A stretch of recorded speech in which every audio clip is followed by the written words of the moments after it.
arna na cakire ku shirya duk shirin da mutum zai shirya na haɗi ba jiya ba na riga na faɗa na haɗi na ce ni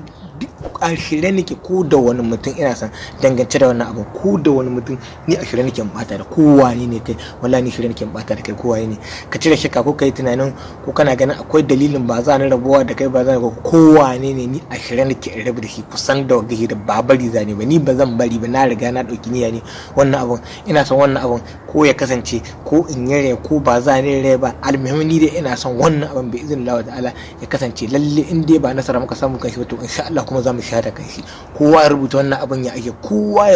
abun ya ake wannan abin bi izin Allah ta'ala abin da na sa gaba kenan kuma tunanin wani ko wani sarkin sa ya sabuwa ko wani sarki ne ko tsakanin da sarkin sa ya sabuwa ya kashe wannan rikici wannan ba zai iya taba kashi kan kai shi ma ya sani tunda ba ma gare ni ba akwai mutane da yawa wanda ya gaza kashe rikicin su balle a ce zo gare ni wani yana ya kashe ni kowa ya tabbatar da wannan abun da ba zai mutane barin su ne ake yi mutum ko ba in mutum ya taba ku bar bari ku bar yarda ko sarki ya yi magana daga baka zo kai abin da ka ga dama kusan da wannan abun shi haka ake yi